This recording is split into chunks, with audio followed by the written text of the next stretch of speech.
కాపాడాలి. ప్రజలు ప్రభుత్వాన్ని తీసుకొచ్చాము.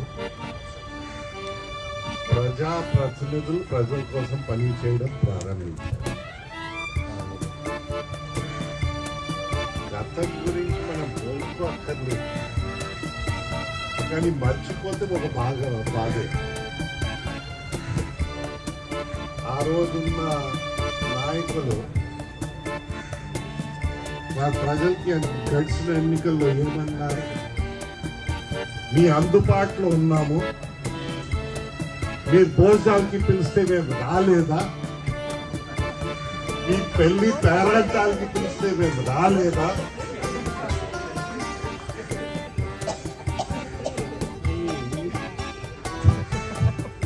చాలా అందుబాటులో నిజంగానే ఆ స్టైల్ అందుబాటులో గోషా హాస్పిటల్లో మనం దెబ్బతిన్నాం. అంత ధ్వంసాలు. నదుల అనుసంధానము, తోటపల్లిలో జనగం పట్టణానికి వచ్చే నీళ్లు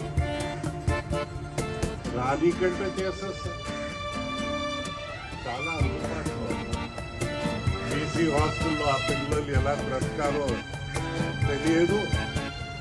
ప్రభుత్వమే ఒకటే కాదు, ప్రైవేట్ వాటి పైన కూడా పడదు.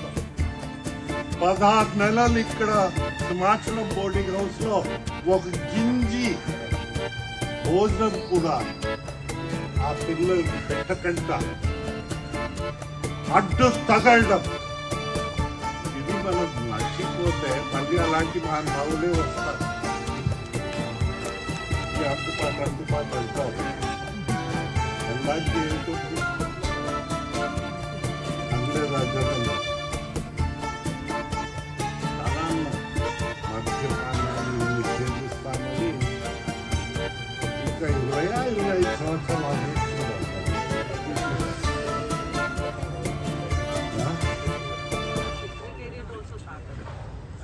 అసలు ఇంత ముందు ప్రభుత్వాలు అప్పులు తీసుకోవడం విన్నాం, కానీ ప్రజా ఆస్తుల్ని తాకట్టు పెట్టడము నేనైతే రాష్ట్రంలో ఆర్థిక శాఖ మంత్రిగా కూడా పని చేశాము. చూడలే ఎంత నీచంగా వెళ్ళిపోయారంటే కనీసం ఈ 100 రోజుల్లో ఏ గుడి అయినా ధ్వంసానికి గురి అయిందా? ఏ విగ్రహం అయినా ధ్వంసానికి గురి అయిందా? ఇక్కడ రామ్ తీర్థంలో 125వ కేసు ధ్వంసానికి గురి అయింది. పెద్దలు అప్పుడు దిగారు, పెద్ద మంత్రుల నుంచి ఎమ్మెల్యేలందరూ దిగి చంద్రబాబు చేశారట. కోదండరాముడు అంటే ఏమనుకోవాలో నాకు అర్థం కాదు. ఆ రోజు ఓ పెద్ద దొంగ ఉండేవారు, ఇప్పుడు కూడా ఆ దొంగే అనుకో ఉన్నారు. ఆ కేసులు వస్తాయేమో అని ఎదురు చూస్తా ఉన్నాం. అరెస్ట్ చేసేయాలట. వారు రారు, ఇక్కడేదో ఇల్లు స్థలాలు ప్రజలకు ఇస్తున్నారని అలాంటి పుకార్లు పెట్టిన ఆ విజ్ఞతని ఏమంటామో మనకు అర్థం కాదు. అసలు దేవుడి పైన ఎలా పడ్డారని తిరుపతి మనం చూడక్కర్లే, మన దగ్గరే చూడు.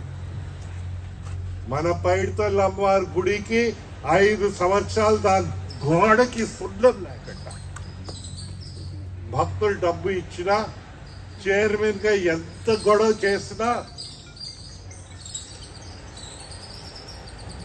చేయలేదు. ఏమనుకోవాలి? ఇప్పుడు ప్రభుత్వం చట్టాన్ని, రాజ్యాంగాన్ని అమలు చేస్తుంది కనుక చైర్మన్ ఆదేశాల్ని పాటిస్తా ఉన్నారు. లేకపోతే ఆ రోజు ఏంటి, పైడితల్లి అమ్మవారి గుడి అట టికెట్లు అమ్మాలట, కమిషనర్ రికార్డ్స్ అక్కర్లేదట. ఎవరు అమ్ముతారంటే గ్రామ సచివాలయంలో సెక్రటరీ అమ్ముతారు. వాళ్ళు ఏమైందా డబ్బు ఈ రోజు వరకు ఈ అందుబాటులో ఉన్న నాయకులు చెప్పారా అని నేను అడుగుతా ఉన్నా. ఇక్కడ ఆ డబ్బులు మింగి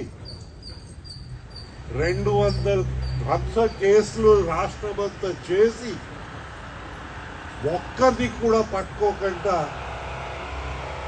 ఉంచితే మీరు ప్రయత్నిస్తున్న ప్రయత్నాలు ఎలాగున్నాయో మనకందరికీ తెలుసు. ఎలా గుడిగం చేయించారనేది అందరికీ తెలుసు. ఈరోజు ఏదో ద్వార్పుడి గ్రామంలో ఏదో మన ఇనాగ్రేషన్కి ఎమ్మెల్యే గారిని పిలిచారు. పాపం వారికి ఎలాగా పని చేయగలిగా? మన రాజ్యాంగం కింద గ్రామాలకు వచ్చే డబ్బు వారిని వినియోగించుకోకుండా అడ్డు తగిలింది ఆనాడు ప్రభుత్వము. డిస్ట్రిక్ట్ కోర్టుకు వెళ్ళి చట్టాన్ని అమలు చేయండి బాబు మహాప్రభు అంటే ఆ కోర్టు ఆదేశాలు పట్టి చేసిన విషయం మాకందరికీ తెలుసు. ఏదైతే పార్టీ అనేసరికి ఒక వారిది. ప్రభుత్వంలో ఉన్నప్పుడు ప్రభుత్వానికి ప్రజలకి ఒక వారిది, ప్రతిపక్షంలో ఉన్నప్పుడు కూడా ప్రభుత్వానికి ప్రతిపక్షానికి ప్రతిపక్ష ధర్మాన్ని అనుసరించి మనము ఆ ధర్మాన్ని నిలబెట్టే విధంగా ప్రతిపక్షాన్ని మనం ప్రోత్సహించి వెళ్తాం. కానీ అది మానేస్తే అది రాజకీయ పార్టీ అనిపించింది. గతంలో అది మానేశారు కనుక చాలా ఇబ్బందులు దేశంలో మనకు వచ్చాయి. అయితే మన అదృష్టం ఏంటంటే మనం ఏ శ్రీలంక పాకిస్తాన్ కాము, లేకపోతే ఆకలి సావులు మళ్ళీ మనకు వచ్చేది. అన్నగారు ఆకలి పోవాలని కృషి చేయడంతో పాటు చంద్రబాబు నాయుడు గారు తినడానికి అన్న క్యాంటీన్ కూడా లేకుండా మీకు నాసి రకం గుడ్డిని మీ మూతిలో పెట్టి మేము మీ డబ్బులంతా లాగి లాగి లాగి లాగి అదే కదా జరిగింది. ఇక అంతకన్నా ఏదైనా జరిగిందా? అందుకోసం మనం అప్రమత్తంగా ఉండాలి. ఇలాంటి ప్రజాద్రోహాన్ని చేసిన వ్యక్తుల్ని మనము ఎంకరేజ్ చెయ్యరాదని మీకందరికీ మనం చేస్తూ ఈనాడు గురజాడ జన్మదినం. పెద్ద ఆయన చెప్పింది చాలా విషయాలు ఉన్నాయి. కానీ ముఖ్యంగా ఏంటంటే దేశాన్ని ప్రేమించమన్నా, మంచి అన్నది పెంచమన్నా. అందుకోసం తెలుగుపై పడ్డాడు ఈ ప్రభుత్వం, గడిచిన ప్రభుత్వం. ఇప్పుడు దాన్ని గురించి కూడా బయటపడుతున్నాము. కానీ ఆ భావన మనలో అలవరిస్తే మనకి బానిస సత్వంలో ఎవరు తొయ్యలేరని విషయం మీకు అందరికీ మనం చేస్తూ మంచిని పెంచడానికి మనం ముందు కలిసి కట్టుగా వెళ్దామని మీకు అందరికీ విజ్ఞప్తి చేస్తూ, సరదాగా ఉంది ఎక్కువ మాట్లాడేసాం. మీ అందరూ చూసేసరికి మాకు కూడా ఉత్సాహం పెరుగుతూ ఉంది. మైక్ అవకాశాలు తగ్గిపోయాయి, పార్లమెంట్లో లేమైతే అందువల్ల ఏదో ఎక్కువగా మాట్లాడేస్తే మిమ్మల్ని మీరందరూ దొరకారని. అయితే వేధించకూడదు, బాధ పెట్టకూడదు. మీకు అందరికీ మా ధన్యవాదాలు తెలుపుకుంటూ, కలిసి మనకి కొన్ని రోజుల్లో అమ్మవారి పండుగ అవుతుంది. ఆ రోజు మనం గుర్తుంచుకుందాం, మనకి పోయిన అమ్మవారు పండుగ రోజు మన నాయకుడు నారా చంద్రబాబు నాయుడు గారికి కోర్ట్స్ విడుదల చేశారు. భువనేశ్వరి గారు ఇక్కడ విజయనగరంకి వచ్చారు. ఆ హాస్పిటల్లో ఆనాడు పాపం ఇక్కడ యాక్సిడెంట్ అవుతే కొత్త వలస దగ్గర ఆ పేషెంట్స్ వచ్చారు. ఆనాడు ఉన్న ముఖ్యమంత్రి గారు ఆ యాక్సిడెంట్ గాల్లో చూశారు, హెలికాప్టర్ తిప్పి దిగడానికి కూడా పథకం. ఇక్కడ వచ్చారు, షో వర్క్ చేసి వెళ్ళిపోయారు. భువనేశ్వరి గారు వచ్చారు. మనమందరం అక్కడ వెళ్తే ఆ డాక్టర్లు ఏమన్నారు, మందులు వాళ్ళకి ఇచ్చేస్తే. అంటే ఆ రోజు ముఖ్యమంత్రి షోవకే పరిమితమయ్యాడు, కానీ మందులు ఇవ్వడం కూడా ఆ మనసు రాలేదని విషయము మనం గుర్తుంచుకుంటే అలాంటి తప్పులో భవిష్యత్తులో జరగకుండా మన ప్రజాప్రతినిధులు మానవత్వం పాటించి ముందు వెళ్తారని, గుర్జాడ అలాంటి పెద్దలు మానవత్వం బోధించే గుర్జాడ అలాంటి పెద్దలు వారిని స్మరిస్తూ మనకందరికీ ఆ జ్ఞానం కలిగిస్తారని ఆ ప్రార్థన చేస్తూ, అయితే అపశృతులు అపచారాలు ఎక్కువైపోయాయి. దీన్ని మనం ఎలా హ్యాండిల్ చేయాలి? ఎవరిపైన మనము రివర్సు, హేటు ఇవన్నీ వద్దు. మనం పాజిటివ్గా వెళ్దాం, భారతీయులందరినీ కలిపి ముందు తీసుకెళ్దాం.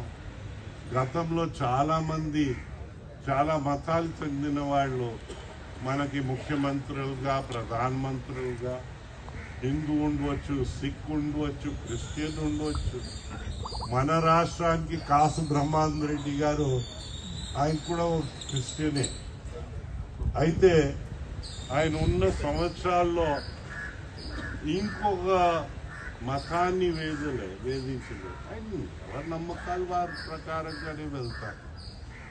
అందుకోసం మనకి అందరినీ గౌరవించడం మన ధర్మం కనుక అందరినీ గౌరవిస్తూ మనం ముందు వెళ్ళాలని మీకు అందరికీ విజ్ఞప్తి చేస్తూ, మీరు చేసిన అపచారాల వల్ల మనకు మండిపోయినా మనము అది గుర్తుంచుకోవాలి. మన స్వతంత్ర దేశమని, అందరినీ గౌరవించడం మన ధర్మం అని, మనం ముందు వెళ్దామని కలిసి వెళ్ళి మన దేశంలో ప్రత్యేకంగానే మన రాష్ట్రం ఇంకా ఏ రాష్ట్రంలో ఇంకా ఏ దేశంలో ఉన్న ఏ రాష్ట్రం కంట తెలుగు వాళ్ళు తక్కువగా ఉంటారని, అది ఆ అపకీర్తిని తీసేసి తెలుగు వాళ్ళు ఎవరికంట తక్కువ కారని మన చర్యల వల్ల రుజువు చేద్దామని మీకు అందరికీ విజ్ఞప్తి చేస్తూ అందరికీ నమస్కరిస్తూ మీరందరికీ వేధించే అవకాశం ఇచ్చినందుకు